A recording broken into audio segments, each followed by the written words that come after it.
કુમાર બિહારના 9મી વાર સીએમ બન્યા, રાજભવનમાં લીધા શપથ. આરજેડી સાથે ગઠબંધન તોડીને ભાજપ સાથે બનાવી સરકાર.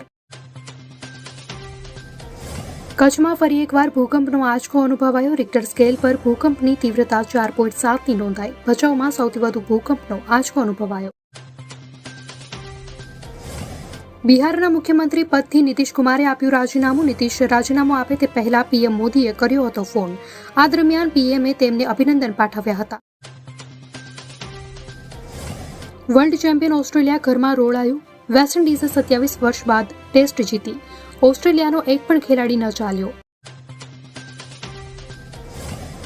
ગુજરાતમાં સાયબર ક્રાઇમને લગતા ગુના વધ્યા. આંગળીના ટેરવે લોકોને છેતરવાની ઘટનાઓ વધી.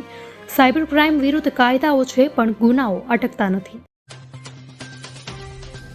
ટેસ્ટ શ્રેણીની પ્રથમ મેચમાં ભારત 28 રનથી હાર્યું. ભારતનો બીજો દાવ માત્ર 202 રન પર જ સમેટાઈ ગયો હતો. બીજી ટેસ્ટ મેચ 2 ફેબ્રુઆરીથી વિશાખાપટ્ટનમમાં રમાશે.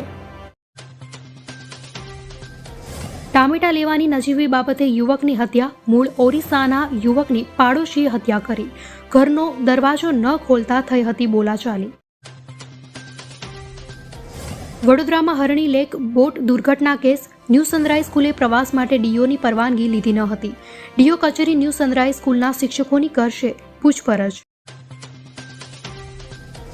અમદાવાદના કાલુપુર વિસ્તારમાં પ્રેમી પર હુમલો. 51 વર્ષના ફરિયાદી પર પૂર્વ પ્રેમિકા અને તેના મિત્રએ એસિડ ફેંક્યું. મહિલા અને તેના મિત્ર વિરુદ્ધ કાલુપુર પોલીસમાં ફરિયાદ. સાબરકાંઠાના ઈડરમાં સીમ વિસ્તારમાં મળી આવ્યું માનવ કંકાલ.